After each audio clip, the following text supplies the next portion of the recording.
all of a sudden you're the person that's making those plans. But I always thought that might be the toughest transition for a firefighter to a company officer. Welcome to the Triple P Podcast, premier, professional, and proactive, brought to you by the Ohio Fire Chiefs Association. I'm your host, Clayton O'Brien, and I'm the fire chief for the city of Oregon. Welcome to the Triple P Podcast. This is episode number 22. But we do have the honor to be having Chief Prete from Montgomery County, Maryland. And I'll let him talk about his department a little bit and the size of that. But I was able to meet him by sitting through the company officer prep school. So a very good class, just had day one. And so that's what we're here to talk about today. So why don't we just start maybe talking a little bit about yourself and then the department that you come from. Sure. Well, first off, I'm representing Task Force One, the organization that puts on these programs. They're a company based out of Pennsylvania, and we go across the United States, and we've been into Canada and also been into Europe to provide some training programs. We do just about all types of training, both hands-on and didactic. And so that's I had the honor of being chosen to come out here to Oregon, Ohio, and provide the company officer program for your personnel, and it's always an honor for me to get that opportunity. I appreciate being asked. I'm retired 11 years now from Montgomery County, Maryland, which is a suburb of Washington, D.C. We're a relatively large combination department, about 500 square miles. We're a border jurisdiction to Washington, D.C. You have the Northern Virginia departments of Arlington, Fairfax, and Alexandria on one side, and then Montgomery County and Prince George's County on the other side. So they call it the COG region, and we're a member of the COG region. So it's relatively large department, with a good call volume, and keeps people busy. It's all types of commercial and residential and multifamily. Mid-rise, high-rise, garden apartments, with our share of rural water supply and rural areas as well. We do a little Potomac River, so we do some swift water rescue and some still water rescue, and we do a little bit of everything. Yeah, I thought it was interesting. One of the things that you had talked about was the call volume that you do, and that it's up in Ohio. It's not really common to have full county departments. So that's unique. I know that they have that type, at least my brother-in-law down in Florida, he's on a Marion County. So he's on a full county department, and then talking to you being on a full county department. So not only the square mileage that you guys cover, but the call volume. And I get that the ratio of, the ratio of, apparatus or responding units compared to your calls kind of all, makes sense. But it's also still a combination department. So you're not just all career, it's still the combination of part-time and full-time. So that's very interesting. And, so I appreciate you sharing so company officer prep school though, when it comes to that, are you always the one that delivers that class, or is it kind of vary from Task Force One? The owner of the company gives a lot of latitude to instructors who have a preference.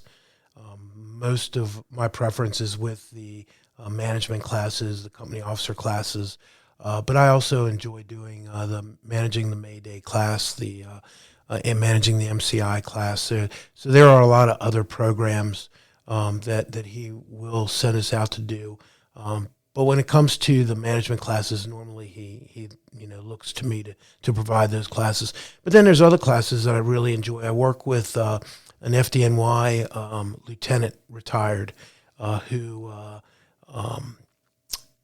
asked me to assist with a large area search class, and we've been putting that on when it's been requested, and that's a good program, and that's a lot of hands-on, less didactic, but I enjoy those as well. So I'll do whatever he asks me to do as long as it's within my purview and my knowledge. sometimes he'll ask me to do something that I really don't have any knowledge of. For instance, recently he asked me if I had any knowledge with the lithium battery issues and the electric cars, which I don't. I mean, a lot of those came about after I retired, and so I'm not proficient. Therefore, I don't profess to know enough to be able to teach it. So I stay away from that sort of thing. Yeah, so that makes sense. And, and I think that's kind of new for everybody, right? And, yeah. How that's going to be and, how people are going to respond to those and who's to the market with the new products and, once, everybody to use those new products. So it's still interesting even on this end, of, what exactly are those SOGs going to look like? And then,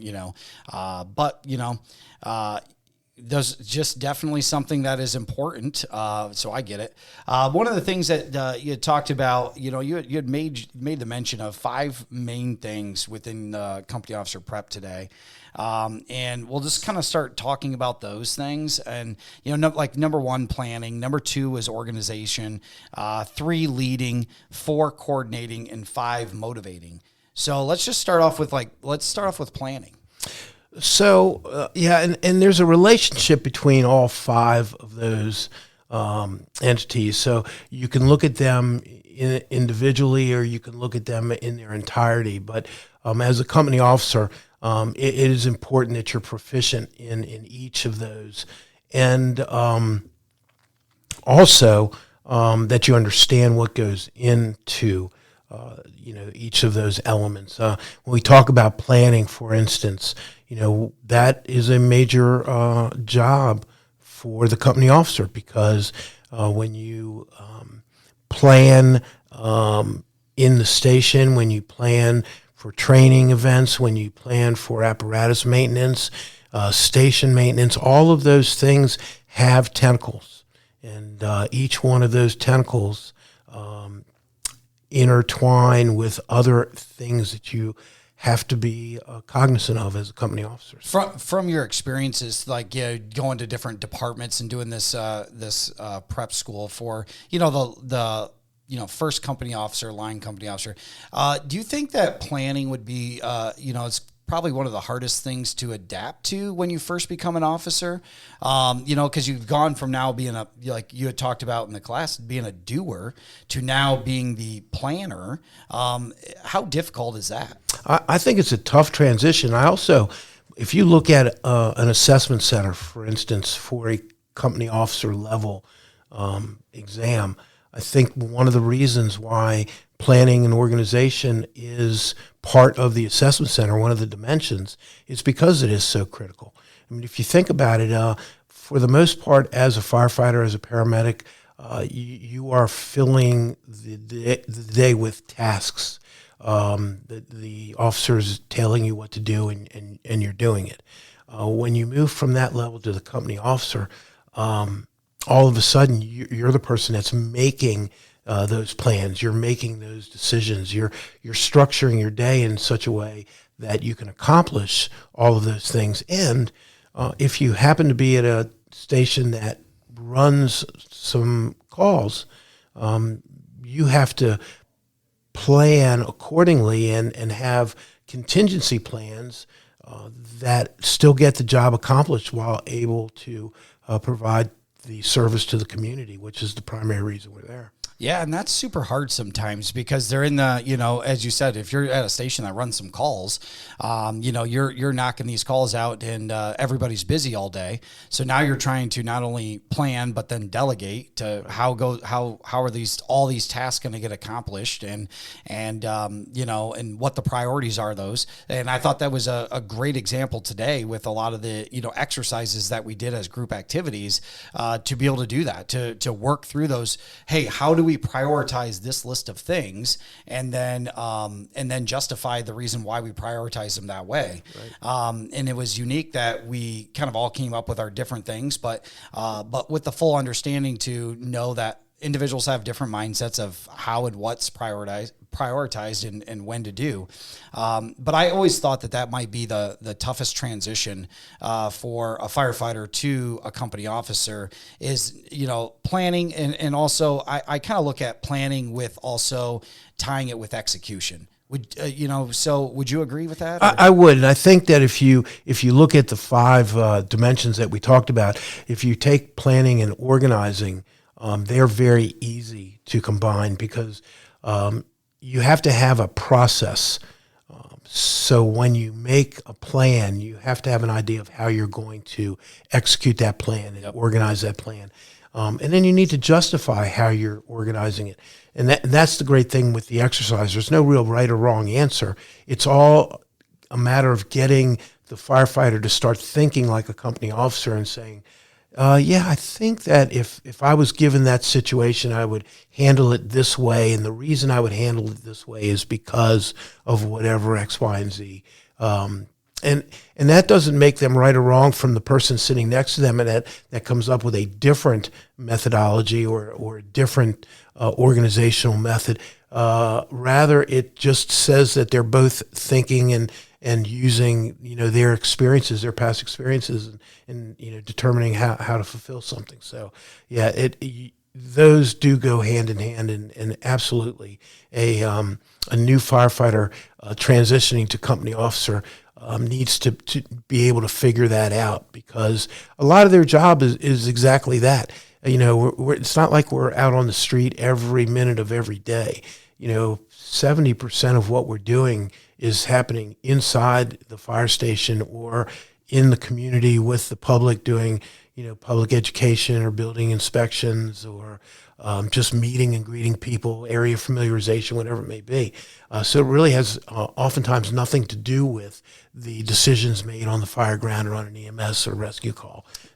I totally agree with that. I feel, that there is so much that does happen in the firehouse that, defines the leading person by planning and by executing with the organization. But if I was in a position where I didn't have the ability to attend a class of yours, or, is there, what advice would you give to that, brand new company officer that may be in a department they just took over? They feel like they didn't get a bunch of training beforehand, and or vice versa, where it's a department that, is looking at trying to, maybe just like us, implement that company officer, but they may not have the ability because they may not be that size to be able to bring you in and have that class. So what would that chief advice be for them to kind of help get some of the stuff, to their people to start developing them for that next role? Right. And it's a good question. I think at a very basic level, every one of us started somewhere, and every one of us had a supervisor. So I think the first place to look is those early supervisors. Maybe some good, maybe some not so good.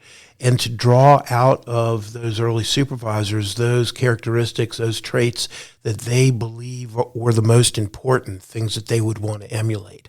Obviously, if we could provide some sort of mentoring program, if we don't have the ability to bring in the formal education, that's certainly something to consider. If for no other reason, to give that new company officer an opportunity to bounce ideas off of someone who maybe has been there and done that. But in the absence of a formal mentoring program, certainly using prior experience, and it doesn't have to be prior experience in the fire service either.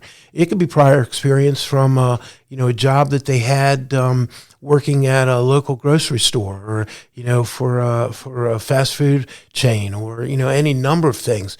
It's the process that's important. It's the ability to look to those characteristics and traits and say, yes, I remember that, and that makes good sense to me. And then, I look at something else and say, yeah, that I didn't think was the best way to handle that situation. I'm gonna stay away from that type of a situation. Well, you make a good point, because when you say it doesn't have to be in the fire service, I 100% agree with that. And the reason why is, in my younger days, I was a manager at McDonald's. And, being a shift supervisor, first starting out as, I worked the drive-through, and then, shift supervisor to made it all the way up in high school to a second assistant manager. And I will say that still to this day, I fully, truly believe into the processes. I learned how to deal with people at that time. And, in that time, you got customer service, but you also have a job that individuals that, are constantly changing over on a regular basis. So, no matter what you're doing is, always being able to learn from those in the process as it is. So, all right. So we talked about planning, we talked about organization, or let's talk a little bit about more like organizing your day and executing your day. Yeah. So, as I said earlier, planning and organizing sort of go hand in hand. I guess the big difference is once you know what your priority is, then you have to be able to take those issues or those ideas and then put them into some sort of process to be accomplished. And that's where the organizing comes in, because now we're thinking about, okay, who can handle this? Can these things be done simultaneously? Can they be done by someone else? Can I delegate this? Is this something that needs my direct attention? If so, is it something that I need to do right now, or is it something that can wait? We talked, for instance, about the school was looking for the fire apparatus to come for a truck day. And when you look at that on the surface, it seems pretty basic. But then when you start thinking about all the tentacles that go into something like that, for instance, the fact that children have been looking forward to something like this. And so if you don't show up because something else conflicts with that particular incident, now all of a sudden the children are disappointed, and they've looked up to that. They want to do that. They want to see the fire trucks. You also have to take into consideration the times of day. When can I call the school? Because school's not open 24 hours. So if I put it off until the evening, I'm out of luck, because there's not going to be anybody at the school for me to talk to. So now I have a time constraint that I have to put on that. And so when I organize my day and I think about putting call the school in my agenda, I need to remember that I'm only going to be able to contact school between 9 a.m. and 3 p.m. So that has to be a consideration. How does that affect the other things? I've got an engine company that just went out of service because of an oil leak. Do I cancel that event, or am I calling one of the neighboring departments and saying, hey, can you cover this for me, because the kids have really been looking forward to it? I don't want to postpone it. I'd like to get it done. So when you think about organizing, you really have to look at all of the pieces of that, all the tentacles that are associated with that, and then make logical choices. Sometimes things can be put off. Just because the fire chief calls you and says, I need to talk to you, doesn't mean that he or she gets put on the top of the priority list. Sometimes the chief can wait because there are other things that are more pressing. And maybe that entails a quick email to the chief saying, I got your message, but I need to put you off for a couple hours because I have these other things that I need to handle. No reasonable person is going to look at that and be upset with that decision. And the fact that you're keeping that individual in the loop is certainly a benefit as well. Well, what I took away from the organizing your day, earlier today was exactly what you kind of pointed to right there, was that during it could just be one simple sentence. And if you remember, we talked about the injured hand. It could be one simple little thing on the board. It says that firefighter so-and-so injured their hand. But that little step right there had changed everything on the amount of steps that company officer needs to take, or what they need to do. So, when you talk about the, workers' comp paperwork, are they injured? Do they got to go to the hospital? All these different things. Yeah. It looks very simple on the board, but it's a lot different. And I think that, to your point of those tentacles, that can kind of go along with everything, whether it's this, the basic station tour of going over to the, see the kids. There's just a lot of, parts and pieces. But I want to follow up with one thing. So as we plan the day, and then as we organize the day, what advice would you give to somebody that let's say I'm the new company officer and you're my battalion chief or you're my fire chief, and it seems like every time that I'm planning the day, I seem to be on the disconnect, or I'm opposite of what maybe your priority thinks it should be compared to what I think the priority could be. How could we resolve that? And that's a good question. I mean, take some of the large departments, for instance. I know where I came from in Montgomery County. We had training days that were set for specialty teams, for example. So if I'm a company officer and I really have a desire to get my folks trained so they can get them checked out on apparatus, especially because that affects their promotional opportunities. If they're not a heavy apparatus driver, they don't have the opportunity to make that Fire 3 position. And so that's my priority as a company officer. Meanwhile, the department's priority is on Monday, we're going to be doing hazmat training. On Tuesday, it's going to be USAR training. On Wednesday, it's going to be Swiftwater training. On Thursday, it's going to be confined space training. On Friday, it's going to be something else. And so when you have all these competing interests, you now have to be able to look at what and be creative. For instance, maybe in the evening when we're supposed to be doing station maintenance, I replace that with some driver training. And maybe I leave part of my crew back to do the station maintenance, and we take the engine out to do some driver training. It doesn't take 3 rigs or 4 rigs to go out driver training.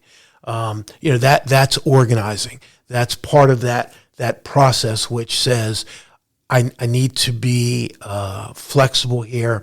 I need to understand the department's priorities, and certainly that's important to me as well. But getting my people certified to drive a heavy piece of apparatus is also important to me, and it's important to the firefighter that's going through the training. So it's a balance, and sometimes it doesn't always work out. Sometimes there's conflicts. Our rule was a box alarm on a detail at a time. So I could take a box alarm of apparatus out of service in order to accomplish training. On a day when the specialty teams are training, oftentimes they took up that box alarm. So there was no opportunity for additional units to be out of service. So you had to be creative. You had to do the training in between calls. It had to be in service training. And once again, that means you have to be creative. You have to look at all of the issues involved and where apparatus is. Are you going to be out of position? If I have a box alarm, it's already out of position because they're at the training academy cutting up cars. What does that mean to me and my support? Am I going to be getting that support that I normally expect on a full assignment, or is it going to be delayed? And if so, what does that mean for where I position myself when I'm doing my training? That's all part of that planning process. So during that planning process, before we got into the exercise of prioritizing and then doing the planning portion, when we started prioritizing, you kind of told us a few different things of what should take priority over the other. Can you expand on that? Sure. It's pretty commonplace that life safety takes the top priority, and personal property takes a high priority. So those are always going to sort of lead the pack. And then when we look at the internal customer versus the external customer, we tend to lean towards the external customer gets the priority over the internal customer. And then finally, when you look at things in writing versus things in person, we tend to say that the things in person are going to take priority over the things in writing. So when you put all of that together and you look at all of the priorities that you have, it gives you a sense of order to those things, and it gives you the ability to evaluate where they fall in that pecking order. One of the things we talked about, for instance, was a leak, a water leak in the basement where you kept your EMS supplies. So where do you prioritize that? Well, you could say if the leak is significant, and if I don't correct that leak, I could lose a lot of equipment. And if I need that equipment to back up the equipment that I currently have on the rigs, then that becomes a life safety issue and a community issue, because I'm now not able to respond to those incidents. Yeah, I thought that was and that was tough. You know, Yeah. it really was tough because of all those different incidences that that you gave to make the priorities on it. Was really tough because you had firefighter Jane that broke her hand, but then you had firefighter Smith that needed to talk to you because he was 10 minutes late or whatever, Right. or wasn't there yet, and it was 10 minutes past his shift. And then, but I think that's what kind of resonated with me, and I know it resonated with the others in our groups, at least around us as we were working in those small groups, is how you broke it down. In person over written, external over internal, life safety and property conservation, it's just all those basic things. So that really helped kind of, I think resonate with a lot of the troops to be able to say, hey, these are what the priority, even though they're still very, very hard to, what are we going to do? But the impact, and then to start hearing the students start talking about, well, if I don't handle this right now, then what's the ramifications down the road? Yeah. So, and that's what came to that basement one, is that the sooner I handle it, the more down the road I'm not going to have problems with, losing all my EMS supplies and being out of service and more of a longer extended period of time, because the basement's now filled up rather than before it's just started very small. Yeah, exactly. The firefighter who wants to see you as soon as possible. Mm-hmm. Well, you could take that in many, many different ways. If you take it at its worst case scenario, this could be a firefighter who is very troubled, maybe from a prior incident, and it doesn't feel that he or she has the ability to get on the rig for the next event. Maybe they're depressed because of something. Maybe it's a personal issue and they just don't feel they're up to the task for this given day. If you push that off too long, that now impacts your ability to respond to incidents. You're putting that individual in a very difficult position because maybe they're not ready to respond to those incidents, or their head's not in the game. And that's the last thing we need. When those bells and buzzers go off and we get on those rigs, you need to be 100% engaged. And if there's other things out there that are bothering you, then, they need to be addressed. So where it looks from the outside like a relatively simple issue, when you delve into it a little deeper, it has other pieces to it. And, you have to be able to measure them against the other things. Mm-hmm. The injured firefighter, the how did the firefighter get injured? Is there, if it's a slip, trip, or fall, what did she slip, trip, or fall on? And is that something we need to address right away, because somebody else could slip, trip, or fall? And by the way, does that mean that we have something leaking from one of the rigs that maybe now it's not serviceable? I mean, just if you think about it, all of the pieces there. And that's why I firmly believe, like, the most important position in the department, what you let it off with today, is the company officer. Yeah. I mean, they are the glue that holds it all together. They manage so much, and there's a lot of different things that they have to do. And it's that's that hardest part, where it's the firefighter then moving into, changing over into this company officer, which then leads us into number 3, which is being that leader. Yeah. And sometimes, that's a big transition from, aggressive, tactical firefighter, doing all these things and always being the doer, how they transition into being the leader, which then helps them, when you talk about delegation and when you talk about delivering messages that not always, the groups don't like to hear all the time, right. Because it's not the most popular, and how they manage being that one where maybe they weren't the one that was always on board all the time when these things kind of came down the chain. So let's talk about the leading portion. Well, for starters, you have to want to be a leader. You can't be a leader without accepting that is your role in the fire service. Then you have to look at how to lead, because there are many, many different leadership styles, as we all know.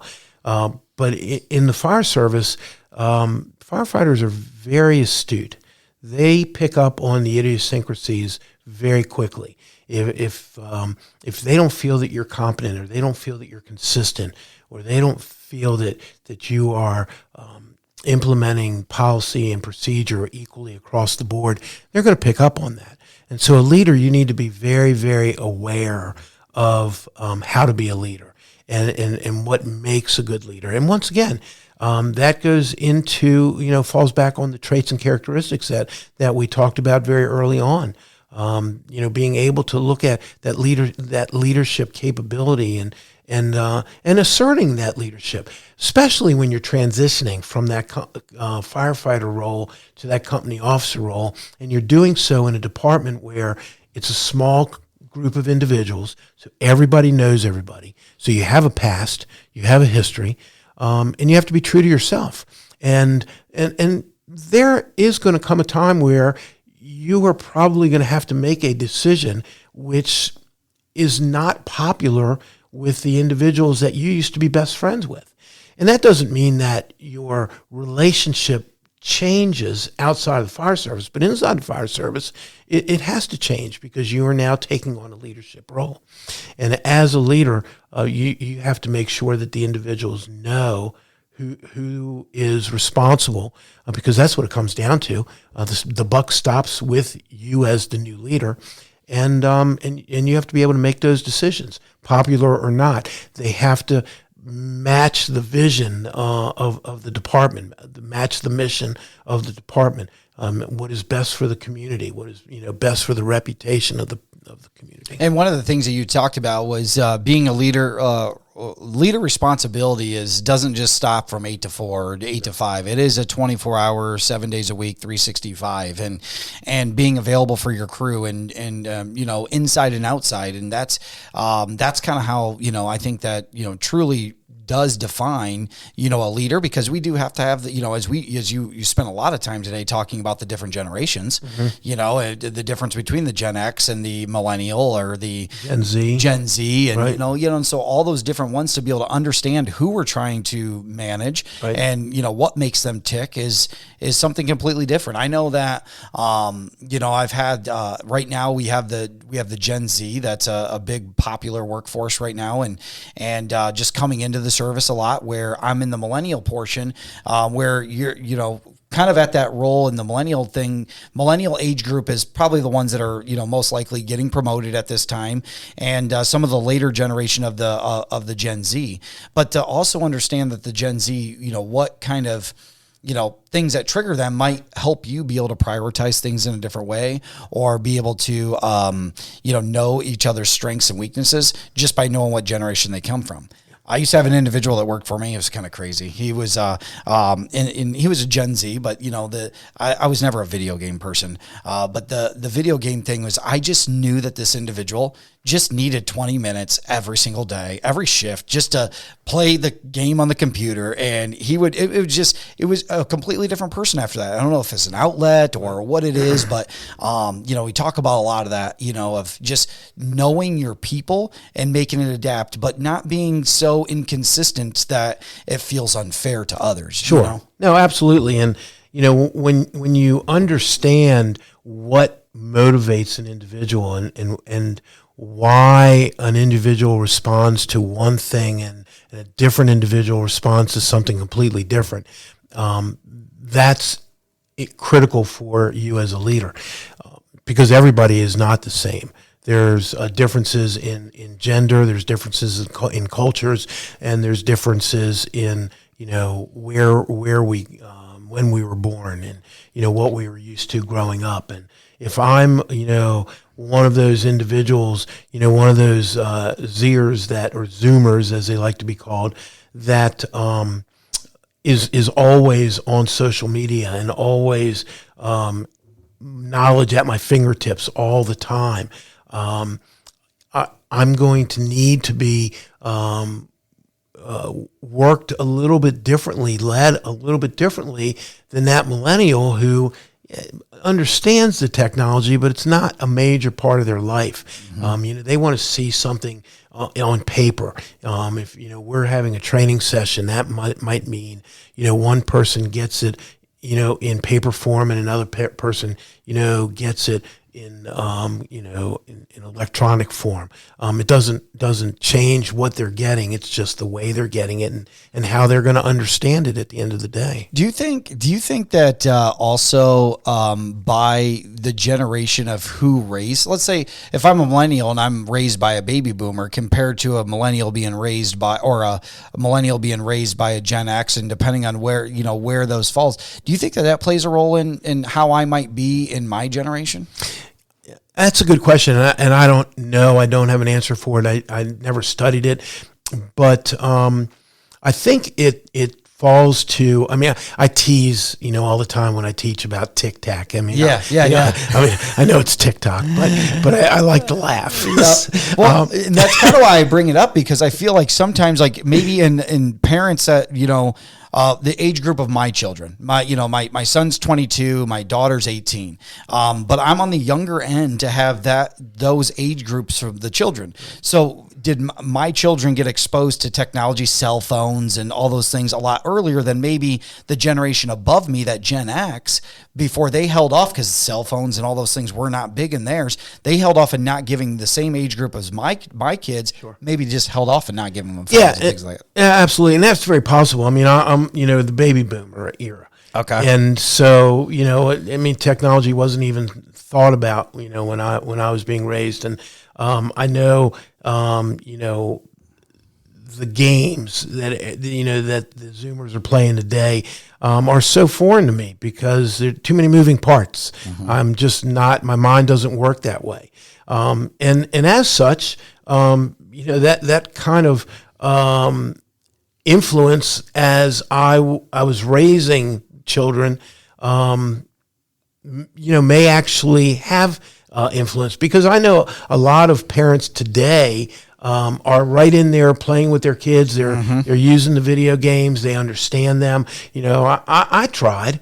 It just was not something that I was capable of. That's me too. I'm just not wired that way. Yeah, I agree. I mean, unless it was, I would be okay watching. Yeah. But I was just never the guy that could play, Right. And so I totally agree. But I think it has a little bit of an impact. But, but I think that just the more that we talk about the different generations, I used to kind of think, well, why is it so important? Why does it even really matter? But then as I've began to educate myself about those generations, because as you become a leader, as you become a supervisor, the more you know about the generations that you're managing, leading, supervising, helps you in your role that you currently have, but then also helps provide an environment that, that those individuals want to be around, because you're feeding them exactly what they're, so in desire to have. Yeah. So yeah, absolutely. Okay.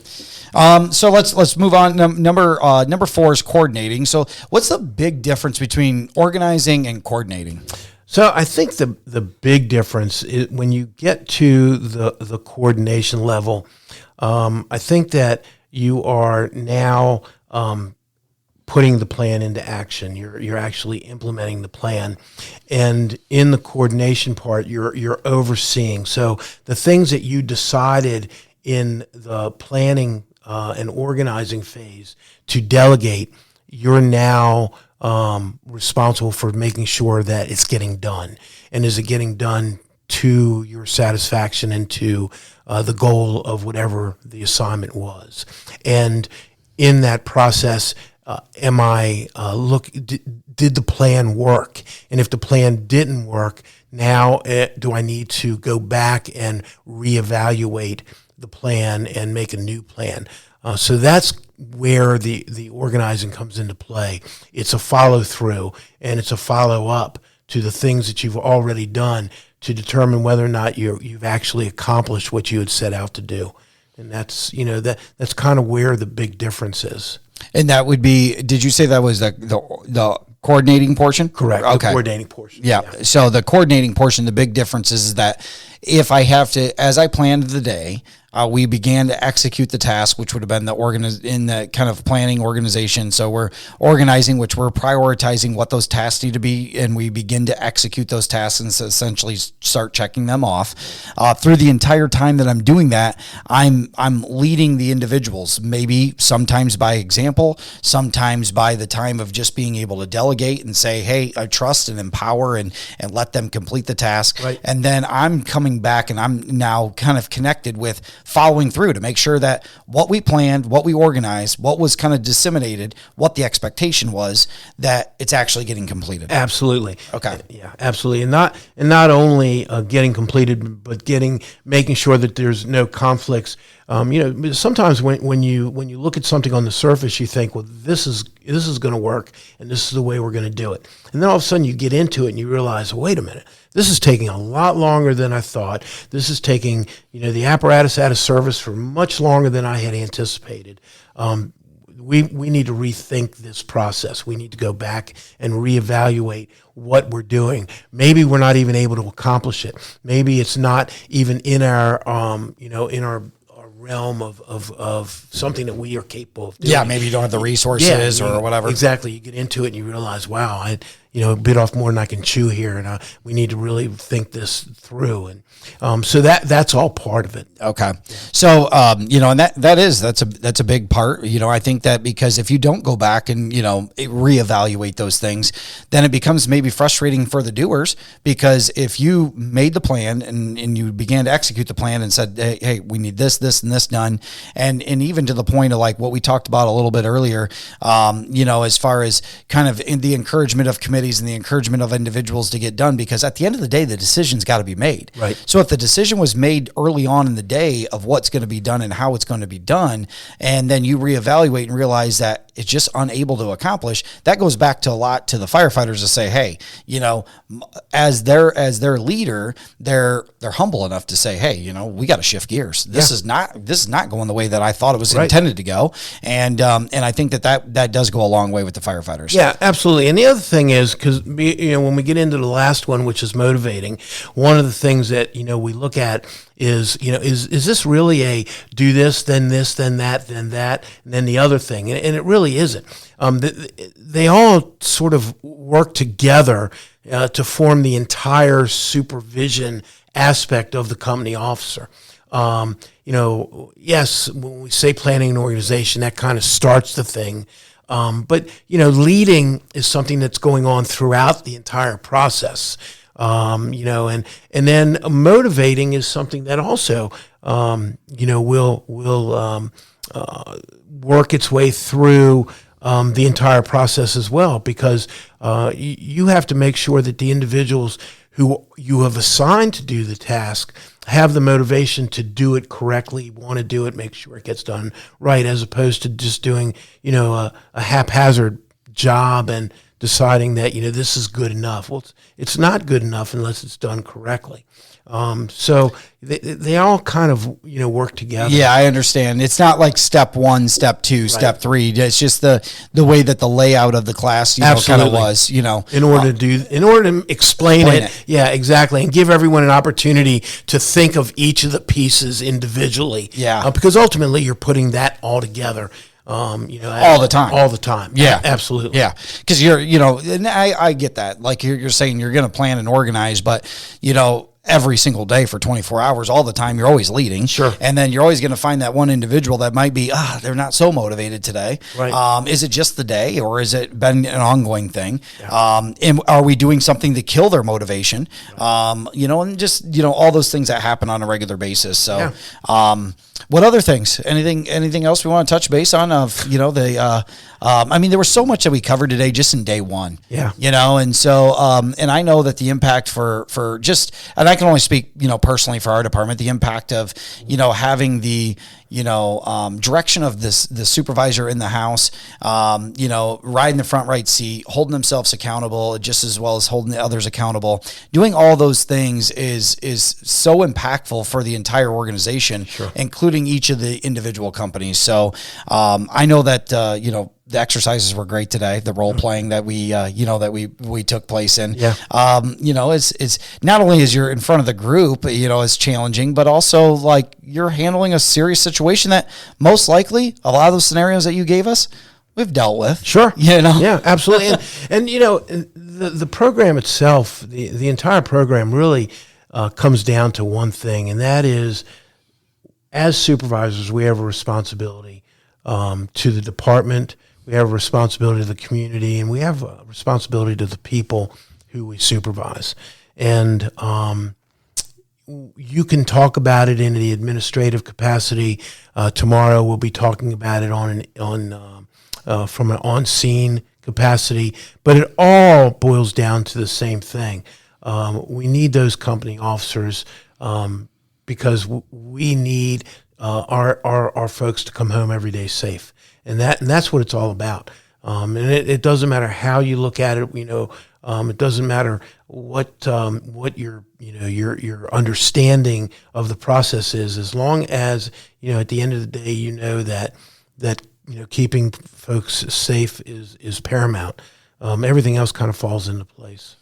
Yeah, well, I do really appreciate that. Task Force 1 made up of over 70 instructors. Right. You travel all around the United States and have all sorts of different classes, both online and, in person, that sort of thing.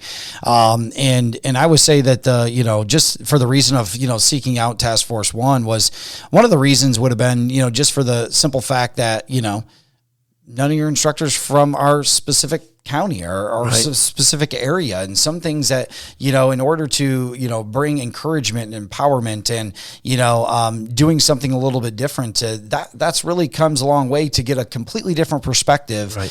from other individuals that are completely outside our area. So absolutely. And the other thing that the Task Force Ones does that I appreciate is they don't bring in a canned program. They do their homework ahead of time. We talk to the fire chief, we talk to you. You send us your SOGs, your SOPs, your response plans, and we put together a program that matched your needs, not the needs of Montgomery County, not the needs of Philadelphia Fire Department. It was your needs. And so I think that's what makes Task Force 1, separates them from the rest of the herd. Yeah, which, I will say, Chief Prete, that it was very, very good, working with you and the team as a whole. So, very easygoing. And also day one was a huge success, heard a lot of individuals. So kudos to that.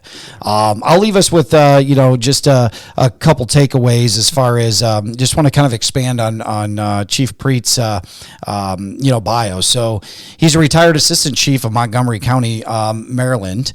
He has nearly 35 years of experience. He served as the executive chief.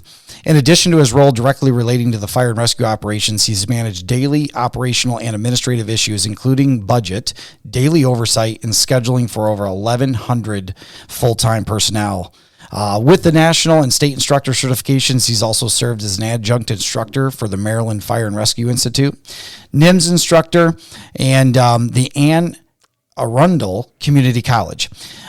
He's a practical incident control training lead instructor and holds various certifications in public safety. And so, wow, what a just a phenomenal career. Kudos to you to, all the work that you've done over the 35 years in the business, and to not only do 35 years in the business, but then also to be sitting here giving back and, to all the future firefighters. So I appreciate it. It's a passion. I love it. And, I recently took on a role with the National Fallen Firefighters Foundation as well. And, it's something that I believe in. The Everyone Goes Home campaign is something that I believe in very, very strongly. It's very near and dear to my heart. And, I figure after, it was actually almost 37 years in active fire service, and then, an additional 10 years now, 11 years teaching. I feel that, I want to give back. So I don't do it because I have to. I do it because I want to. And I think that's what makes it special. No, I think so too, and I think it shows. It definitely shows, definitely in the delivery, because that's always the gamble, right? You know, who's standing up there, how they deliver the class, is it engaging, and that so on and so forth. So, do appreciate that. So, if anybody has any questions, if they're ever interested in reaching out to Task Force One, they do have a website. All the instructors, Ron was very easy. I shot him an email and went over what the different classes is. So, if you're looking for something, I'm sure they have something to offer. But do appreciate your time today, and thank you very much, and looking forward to tomorrow. I appreciate it. I'm humbled, and I appreciate the opportunity to come out here. Absolutely. Thank you for tuning in to the Triple P Podcast, Premier, Professional, and Proactive, brought to you by the Ohio Fire Chiefs Association. If you'd like to hear more, follow us on Spotify, Apple, Google, or wherever you get your podcasts. And if you feel so inclined, please help us spread the word by telling your fire and EMS friends about this channel.